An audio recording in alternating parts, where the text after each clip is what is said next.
Okay, well, welcome everybody. Welcome to the bridge.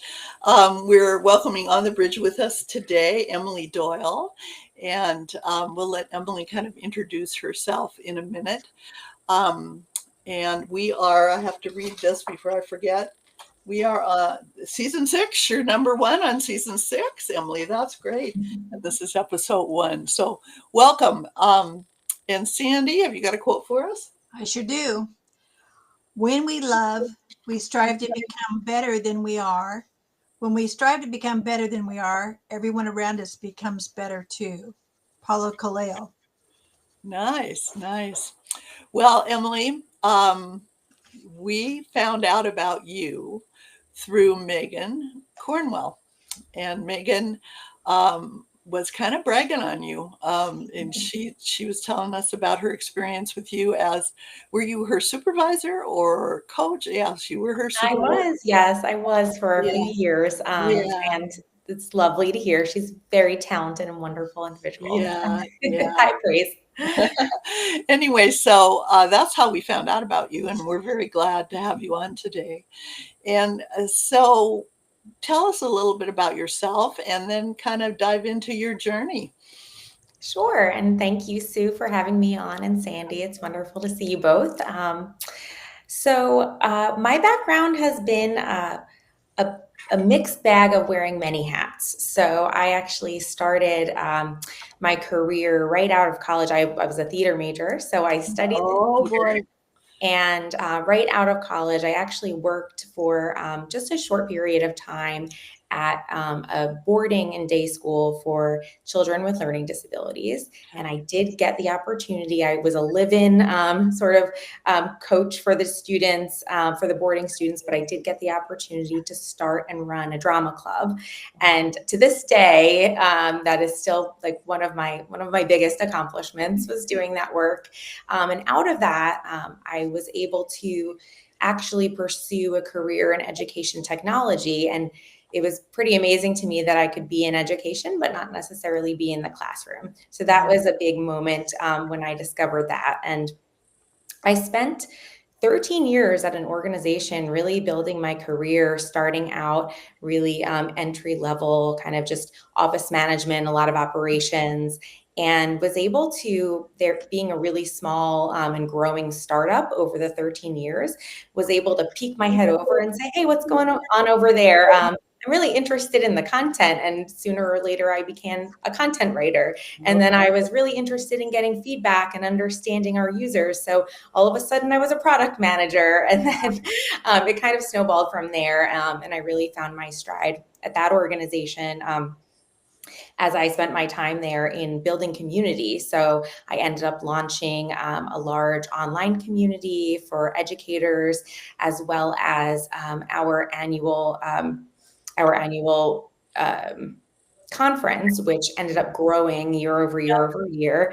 And that's where actually we worked with Megan very closely on that conference, and she was quite a whiz at conference planning. And we had such a good time being creative and bringing educators together through that work. And so after about 13 years at this organization, I really felt like I had worn all the hats I was going to wear, learned everything I was going to learn. And so the last couple of years I spent also in education, but something completely new, where I was applying some product management skills, but also and community management skills, but to an international student audience and to a student audience, not an educator audience. So that was a really different role. Sure. Also at a startup. So a lot of growth within that. And I'm actually getting ready. I'm in a transition phase and getting ready to start a new opportunity in a few weeks. And that's going to be in a completely different domain. It's going to be in hardware, but I'm going to have the opportunity to lead teams and coach and manage people, run operations, improve processes. So all things I enjoy and love doing, but a whole new world for me. I So love it. So what I'm hearing is you are a person who has a lot of initiative, peeking over corners and finding out what's, it makes you very entrepreneurial, even though you've been working in organizations. The other thing I remember, Megan was a theater major too. Yes. I was a theater major back in the day. Oh, were you? Oh, that's Yeah, amazing. yeah, absolutely. And I'm actually writing an article right now called Leadership Improv. And Oh, so I love it. dovetailing what the characteristics of leadership are and how they Mhm. dovetail with improv. And Mhm. you can join in that conversation when I publish that. I'm always I would love it. That is such a rich topic, and well, there's so yeah. much to take from the theater world, improv, sketch world that you can apply. Well, they totally Mhm. coincide almost, when you talk about communication and then 100. creativity and fun. I mean, Mhm. it's good. So I just love that you're a theater person. And I Yeah. notice also that, I mean, those characteristics of improv definitely are what causes you to thrive in your environment. And talk to me a little bit about, was it the kind of the dive in energy with being a theater major, or just curiosity, or how did you approach people with your ideas, or oh, what are you doing? What was Yeah, I your think probably a little bit of all of it. I mean, I think a genuine interest in like the core of what the business was doing, even if that wasn't my job at the time, but just wanting to genuinely understand so that my world could be a little more enriched, so I could feel more connected to the purpose and the mission and the drive of the organization. And so in order to do that, if you're in a role that, maybe has you here, to me, it's about being curious and asking the questions, and people always want to answer questions about the things they're yeah, passionate about, so yeah, that's an easy inroad. And then it's about like finding like where's a space where there's a gap where like there is a need for someone to solve a problem or to improve something, sure. and saying like raising your hand and saying, oh, I have time for that, maybe I can make that a small project, what would you think about that, can I help? Yeah, And I find that, people really respond well to that. Like if you have that genuine, authentic interest and you're willing to give of yourself. It's like we used to talk about like a deposit in a piggy bank, is that like when you make enough deposits in an organizational culture, people tend to see that. And then when you might need something, right, it can be a little transactional in that way. But sure, yeah. absolutely. So you've done a lot of team building. What works for you in building a team? What are some of the practices that you feel you do no matter what team you're working in? Oh, well, I really am big on establishing trust, like a culture of trust, being sure that we have we've built the muscle of providing feedback in all the ways, providing feedback up, down, and across to your peers, and making that regular practice, and doing that in group settings, in one-on-one settings, and making sure that those that I'm managing are also comfortable giving feedback to me. That's so important. That transcends even workplace. I think that's really important in any trusting relationship, that there's that opportunity to be feedback, as long as that feedback is actionable, specific, and kind. It's you should be able to say that to anyone. And the other thing I would say in building a team is I'm really passionate about finding folks whose skills and interests are complementary but different. Okay. So, you don't want all the same skill set on a team or all the same mindset. You want a growth mindset, and there are some things you want to be consistent, but then there are other things where I want to just look over your shoulder and see like how passionate you are about creating these spreadsheets, because that is the most boring thing in the world to me, but I love that you love this and I Yeah, could learn from it. And so figuring out like, what's a team that's going to learn alongside one another, yeah, and bringing those people together. And I yeah. would do lots of little personality quizzes. We love the Clifton Strengths Finder, things like that, that Yeah, just allow the team to see like the strengths in other people and how that could be leveraged in the future. Um, absolutely. those I think are really fun, but it also gives you the opportunity to just learn so much about the people Sure. that you're, sitting beside every day. High energy and highly interactive. I mean, perfect. And it goes right along with theater and Yeah. improv. I mean, it really does. So talk to me a little bit about how you approach uh, external communities, or building community with the audience rather than the stage. You know what I mean? Internal, external. Yeah. So with an external audience, this is funny. I was thinking about this in the context of conference presentations the other day, and like how, like, what is it that people really want to get out of conference presentations? And I came up with this, and I hope I can think of it, but there were 3 points. And I was like, I feel like this is common among what everybody wants in a conference presentation. I feel like they want practicality. Like, what is the takeaway tip? Something I can use right away. That's going to be a hook, and like, all right, this is worth listening to. I can take this in an hour and use it and apply it to my work. The second thing I think is really about like something that lights a fire. So helps me rethink something I never thought about in a certain way, or reignites maybe a passion or an interest that I had tucked away somewhere.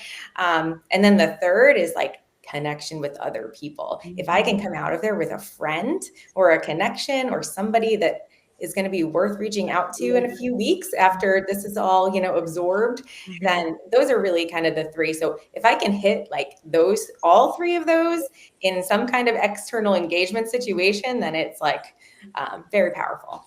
Can be hard to do, but those would be the Yeah, three not really. And what I see another strength in you, and I know in working with other people from theater, there's a marketing piece to this that you do naturally. It's that generating the excitement and wanting people to engage with you both, internally and externally, because you got to do it for the team too, so. I'm betting, Emily, also that when you find strengths in the different individuals that are on your team or that you're working with, I bet you call it out and let them know that you see it, whether it's one-on-one with them or whether you're in a group setting. There's nothing that's more empowering than to let people know that they are valued and that you see that value specifically.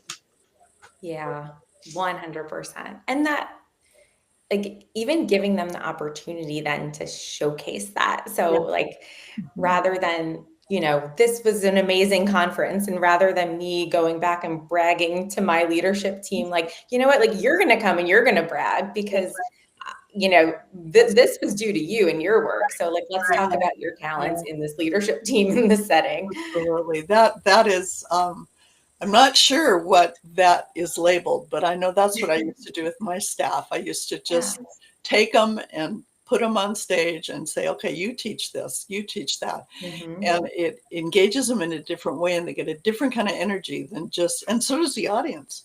Yeah. It's agency. based. You're owning your own strength then. It's not somebody just doing it for you, or, you're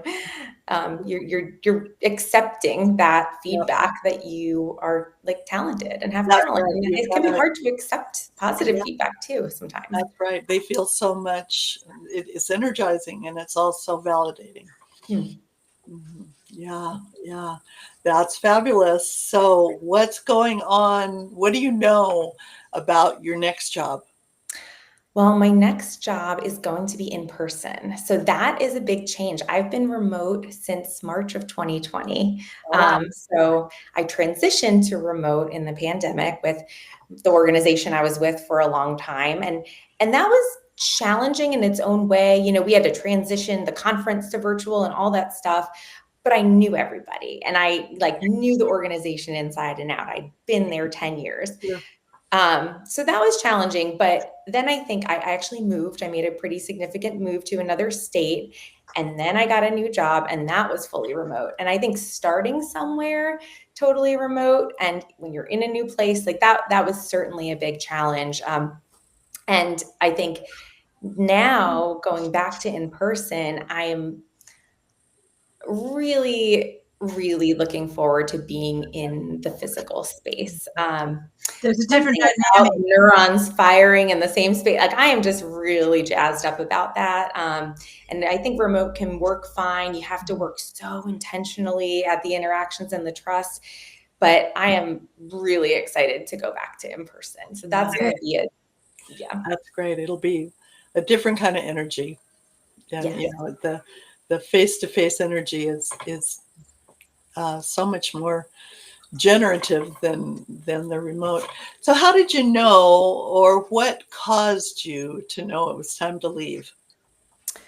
So I think one of the things that you may have gleaned in my explanation of the roles that I've had is that like I've worn many, many hats. Mhm. And while that has been really, exciting and it's given me a lot of opportunities in my career, I was also starting to feel like now I kind of know what I really enjoy and what I'm really good at. And I also know what maybe like I don't want to really do anymore Yeah. and where I don't want to focus my attention Sure. and my Sure. energy. Yeah. And sometimes you can be good at something and not enjoy it. And, sometimes it's like, oh, well, that's really good information, and that can be a luxury to be able to make that choice. But Sure.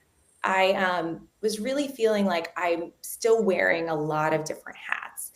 And what I was really craving was an opportunity where I could bring some focused attention to a few important things in a specific domain, in a specific area. And what really attracted to me to this position was there was a real attention paid to the people management aspect of the role. And I took that as a really good sign, not that it's 100% of the job, but not every organization necessarily sees people management as its own set of responsibilities and skills. It's kind of like, oh, you get to a certain level, you have to manage people, but like that's kind of in the back, Yeah. in the back seat. So, I think that I was really craving a place where I can have focus Mhm. and an opportunity to really, kind of bring those particular skills kind of to the forefront. What were some of the words that they used, whether or not it was your, the initial reading of what they were looking for, or what were some of the words from the organization that clicked with you that you said, besides the people management? I mean, were there other words they used that attracted you or that matched your style?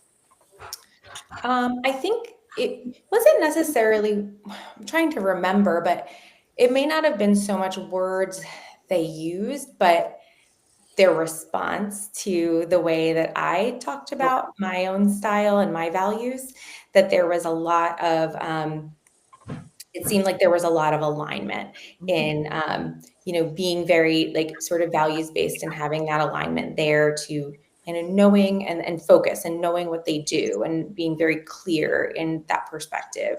And so when I talked about some of the things I really wanted, it really seemed to resonate in a back and forth way in all of the Sure. conversations I had. So they spent time building their relationship with you, Yes. and that felt really good. Yeah, yeah. Yeah. So, what would be? Oh, I'm not going to limit you to one.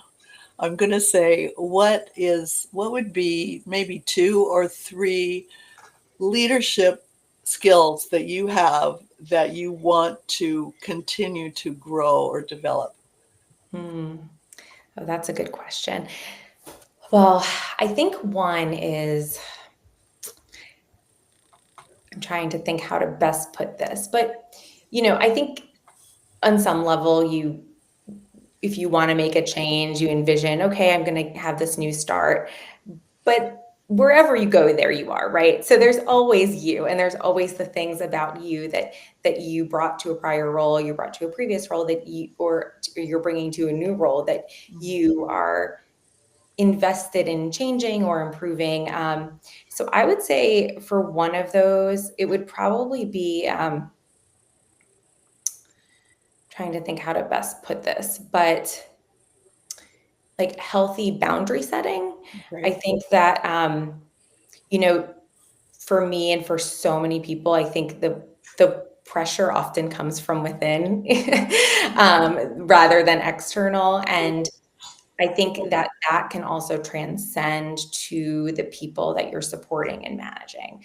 So, in modeling healthy expectations, very clear expectations, but also that boundary setting of what is expected, um, is an important one that I know I personally want to keep working on, and that I want um, a team to be able to recognize and work on for Sure. themselves. Okay. Um, So I'm going to stop you there because I want you to go on in a minute, but I want you to, um, you kind of did kind of define healthy boundary setting. And then if you can explain it more, because you did a good job.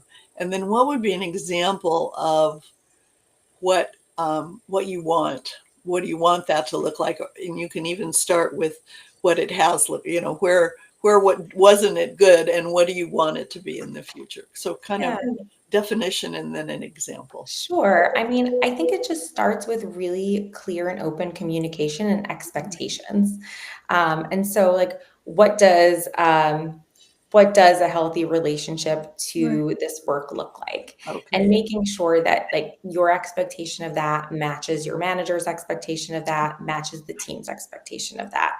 And Okay. that's and oftentimes that is a conversation that doesn't always happen. Oh, And so it really takes that intentionality. And when it doesn't happen, then we're all kind of making it up in our heads. And oftentimes there's a mismatch, yep. right? Okay. So I I like think that's really where it starts. that. And, And that there means is, there's a real dialogue between you and who you're talking to about this is what it looks like for me. This is what it looks like for me. And then making sure intentionally that you match them. Yeah. absolutely. Okay. So what do you, can you have an example of what you might want it to look like? Well, I think I know that one of the things that was difficult for me personally has been the remote work from home because there's no physical boundary change. Mhm. And I think it was further complicated, at least in a prior job, Mhm. having colleagues and clients all over the world. So there was no sense of a typical, 9 to 5 hour. And so if you're a person that, wants to be responsive as I am, that created a really difficult balance of not, just constant Yeah. checking Yeah. of all of the systems. So, I'm a believer that in responsivity, and I think it's really important. But I think it's also important to establish, like, okay, when is it? When are the typical hours of responsivity, and then when is it outside of that? What are the exceptions to the rule? Because there are exceptions to the rule, and that's For sure. perfectly fine. But even defining that, like, what does that look That's like? good. Yeah. Mhm. And body language is so hard remotely. Yes. You can't really see the nuances. So that's awesome. So okay, that was trait number one. What's another leadership skill you have that you're wanting to um, develop and grow that skill? Hmm. Say another one I've worked at and I want to continue to is being open and transparent and clear about failure and failing fast Good. That's and interesting. modeling failing fast and saying, hey, this didn't go well. I'm going to own this and let's work through how it needs to look different in the future. And that takes a lot of trust, right, in who you're sharing that with. But it's when you can establish that in a culture and as a leader, it just Yes. opens up a world of trust and opens up a world of efficiency, honestly. Well, Um, yeah, it opens the door to creativity because if you feel like somebody's got your back, you can think outside the box. Otherwise, you want to stay within that line because what could happen, right? exactly. Yes. Yeah. It makes risk taking so challenging if you Yeah. don't have that. Yeah. Well, another label I would put that under would be conflict. Mm. Because very often feedback around how I failed can look like conflict. And conflict really and truly, if we can engage with each other without misreading each other, breeds intimacy, which is that deep trust. But it's hard to get to, you have to have pretty strict norms and know what to push and when to pull, you know what I mean? It's a tricky dance. You know, so Mhm. that's a real good one. That's important at work and at home. Yeah, absolutely. Yeah, Absolutely. yeah, good. Yeah. Well, that's good. I don't know. I've taught people about conflict for years, and I'm still not very good at it. So, you know, it's an ongoing thing. Okay, so have you got a third one? I think hmm. I want to be better at improving improving how well I'm doing my job without the expectation that improvement always looks like upward ambition. Mhm. So, sorry, I know that's a mouthful, but I think for a long time in my career, I was like, up, up, up. And it was like the trajectory had to be up. And then, like, all of a sudden, it was like, oh, but like, I could be better and better and better, and it could look like this, Yeah, right? Or it can look like this. So, what I don't want to do is plateau. I want to be learning and growing, but I don't always want to feel like I need to entangle or enmesh um, the concept of growth and learning with like upward ambition. sure. Yeah, it's definitely, well, it's maturity in you, but it's also depth is just as important as, you know, going forward. Sometimes we have to, our Yes. roots have to go deep and really understand and be wise rather than just forward because, yeah, it can be very inauthentic to just, you know, push that arrow up or, you know, It's that's true. real. It's So true. that's really good. Can you think of an area? I'm really pushing you. I hope it's okay. Yeah, That I you hope I hope I'm doing all right, but I'm good. I'm good. fabulous. I'm just coaching you, girl. So, is there an example of a place where you've kind of gone deep and become wise that you can acknowledge and, you know, kind of have an example of yourself of how you did that? I mean, can I use a non-work Sure, example? absolutely. So a number of years ago, 2018 or so, I decided like I wanted to get in shape and I started running. And I got really, like, really into running for a few years. So much so, like, and again, it was maybe this is my nature of this upward trajectory. So I was running races and I was winning for my age group, and I ran a marathon in 2020, and I was like Yeah. went from 0 to 60. And then I started getting injuries, and I actually have been unable to run really almost a year now, and I've had injuries kind of on and off. I had surgery in 2021, but have had some Mhm. injuries on and off. And one of the like areas of wisdom that keeps coming up for me is one, like it's very dangerous to let one thing kind of define you or feel like your identity, because if that goes away, what do you have? Yeah. It's very external too, you know. And the second part is like, okay, recognizing that something could be terrible, but like, what's the opportunity here? Like, what can Mhm. I learn from this? Does this mean I get into swimming? It has. But can it also mean like, okay, what does this afford me that I'm not having to get up at 5 a.m. on every Saturday like I used to for long runs? Like, what can it mean for me now? Nice. So I think that's one area where, I A good really example. push myself, and I'm like, okay, like this doesn't have to define me. That's good. Yeah. And competition has a way of having its way with us, you know, and we have to learn balance and we have to learn moderation. And our bodies are talking to us. You know, Yes, they do that better than we listen to them sometimes. Yeah. that's Yeah. exactly what was happening to me. I just kept ignore, ignoring, conveniently ignoring Yeah. warning signs, and kept just getting injured again and again. It was like, this is a pattern that needs to be broken. Well, and it's always hard to have been capable of doing something and not all of a sudden being capable of doing it. And you kind of just think, well, I could just push through, but that's not always the best situation. It's better to rethink, well, what else could it look like? And you already talked about that. Well, and it's such a good role model, not only for your family or, or kids, if you have them, or, people around you personally, but also for people at work to watch you struggle and have to learn something and how to be balanced, because then it makes you a far better coach, of helping people think about that for themselves. Because in the corporate world, it's not always the place where people like to go, although it's getting better. I guess some places are getting better, not everybody. But yeah, that's good. You did an awesome job of me pushing you there. How is your next experience?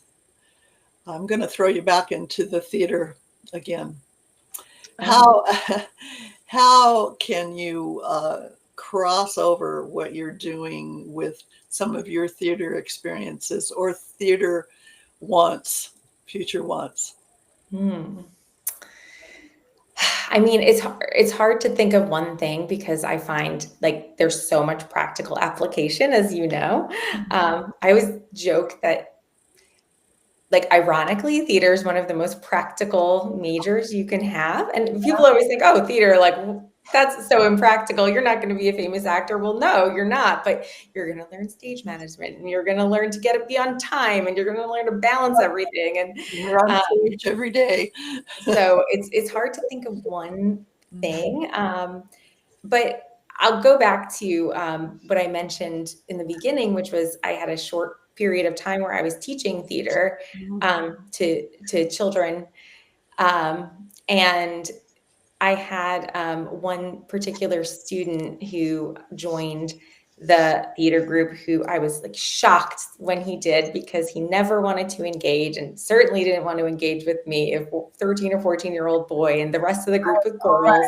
Yeah. And I thought, like, what is he doing in this? And I think we were able to create such an inclusive environment where we weren't judging him at all, and we could do the silly things and the improv games, and he could feel really special for his talents, that he really came out of his shell. And it was like still like one of the best experiences I ever had in my professional life, was being able to teach the student, because I learned so much from him about being brave, and how to kind of find your people in your space. So I think about that when I'm managing people. It's like, what does this space feel like to them? Is this an inclusive space where they can be themselves, where they can be accepted, where they can feel like they can safely use their talents and grow? And so, I always wanted like ask that question and question like, what is that environment like for everyone? Yeah, I think there's nothing more exciting as a leader to see someone blossom. You've given them opportunity, and watching them just take off. That's probably one of the most exciting things about being a leader is seeing the success of other people. Yeah, and as a leader and a teacher, our students learn best if we are transparent about our learning in front of them. It kind of opens up the envelope of learning, so we have a blank stage where we can all learn together, because then I'm not the expert, and they get to we get to interact and teach each other. And I always teach best when I'm learning. Absolutely. And it's really that same premise, and students know it. No matter what age your students are, they know it. They know. Yeah. So what, you have any words of wisdom or advice for people that are kind of where you were at, knowing you were done and you were wanting to take the next step? Any words of wisdom? Yeah, I would say a few things. One is just be patient and don't jump into something just because where you're at isn't where you want to be. things could always be worse. And sometimes it's hard, grass is greener, and it's hard to see the good things about where you are if you're feeling unhappy. But those things you could lose as well. I actually had an offer months before this one came along, before the right one came along, and it just didn't feel right in my gut, and I'm glad that I waited and didn't rush into anything. Good. And so, I think patience is important, especially when you're feeling urgency. And so that's one word of wisdom. It's a very challenging um, it's a challenging job market right now. Right. And the other thing I would say is just if you've developed relationships, if you've done good work, people want to help you. They really do. Yeah. I am so happy and honestly honored when I am asked to be a reference, to write a recommendation, to help somebody I've worked with, to help a colleague. And don't be afraid to ask for that help. Don't be afraid to just hop on a Zoom call and pick someone's brain. It's honestly an honor to do that. And people do want to help. So don't be shy about it. It's how most people are getting jobs right now. Yeah, absolutely. It's that relationship. Yeah. And you're right. They are honored to do it, and they're more than happy to give you some time. Mm-hmm. I think I hear that you were good at not jumping at the first flashing light that jumped out Right. there, and your intuition guided you. And that Yes. tells me you're a self-reflective person, that you Right. know yourself, you know who you are and what you want, what you're good at, so that you were able to go into the second offer and say, yeah, this is who I am. Because you will find it, but jumping at that first light is not usually the right one. Once in a great while it is. But It's easy to have a knee-jerk reaction. And Absolutely. taking a pause, like what you said, and saying, Yeah. let's make a list of the pros and cons. What's going to be the Right. best? yeah. Right. It feels good when you're wanted. Right. And it's easy to see the shiny new thing and assume like it's going to be better, but it's not always that way. So What this may sound like a weird question, but do you have a signal either in your body or just a knowing when somebody's being inauthentic?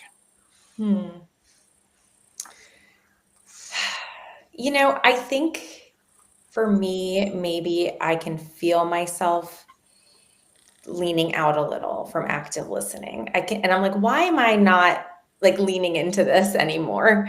So there's something in me that triggers this like I don't necessarily want to be leaning in so deeply and like engaging so deeply in this. And I'm like, okay, what is that about? Kind of smell the fraud. Yeah.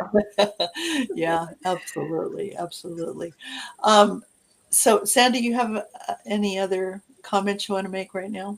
No, I think that Emily's been doing an awesome job of giving us You a are, overall what absolutely. what she's going to do. Yeah, I love it. Emily, is there anything else you want to tell us? I don't think so. I really, just to say, I love this topic of leadership and entrepreneurship. And I'm happy to geek out anytime you want on sketch or improv comedy. So, and I love, like, that's the best, is a connection of something you love that seems so separate. And when you can talk about it in the context of work or in the context of something practical. So, Absolutely. Good. Well, I'm glad we'll have you on do again that. for sure.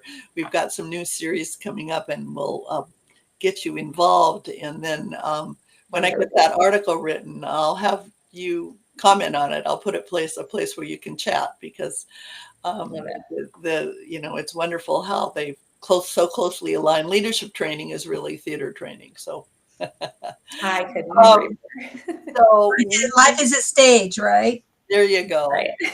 Yeah, and we have, well, and role and goal we always talk about, and that's part of being theater too, knowing your role and your goal and your boundaries, and you Right. know, anyway. So we always end our sessions with what is one takeaway. So we'll start with you. What, Emily, is a takeaway from our conversation today?